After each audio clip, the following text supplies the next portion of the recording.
Love is patient and kind. Love is not jealous or boastful or proud or rude. Love does not demand its own way. Love is not irritable, and it keeps no record of when it has been wronged. It is never glad about injustice, but rejoices whenever the truth wins out.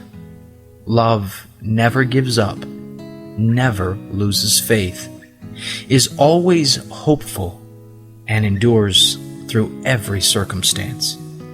1 Corinthians 13, verses 4 through 7. The ideal Christian life is one of unbroken kindliness. It is dominated by love, the love whose portrait is drawn for us in the immortal 13th chapter of 1 Corinthians.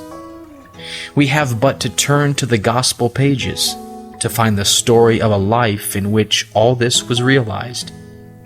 Jesus never lost his temper.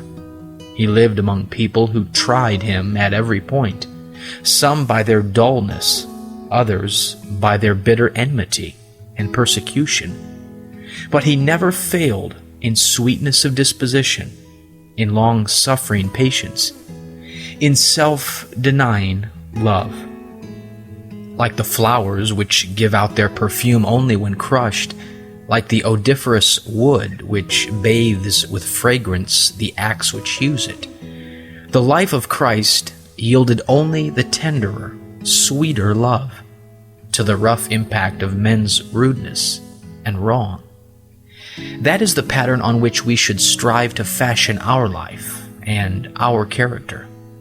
Every outbreak of violent temper, every shade of ugliness in disposition, mars the radiant loveliness of the picture we are seeking to have fashioned in our lives. The perfect beauty of Christ should ever be envisioned in our hearts as that which we would attain for ourselves. The honor of our Master's name should impel us to strive ever toward Christ-likeness in spirit and in disposition. We represent Christ in this world. People cannot see him, and they must look at us to see a little of what he is like. Whatever great work we may do for Christ, if we fail to live out his life of patience and kindness, we fail in an essential part of our duty as Christians. The servant of the Lord must be gentle.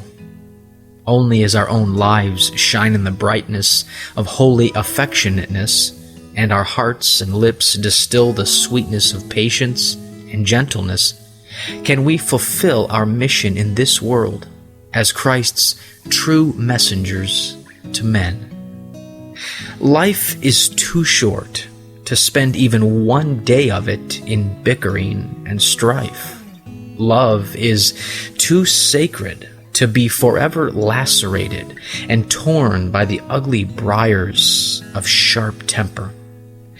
Surely we ought to learn to be patient with others, since God has to show every day such infinite patience toward us. Can we not, then, train our life to sweeter gentleness? Can we not learn to be touched even a little roughly without resenting it? Can we not bear little injuries and apparent injustices without flying into a rage? Can we not have in us something of the mind of Christ, which will enable us, like him, to endure all wrong and injury and give back no word or look of bitterness? There is no temper so obdurately bad that it cannot be trained into sweetness. The grace of God can take the most unlovely life and transform it into the image of Christ.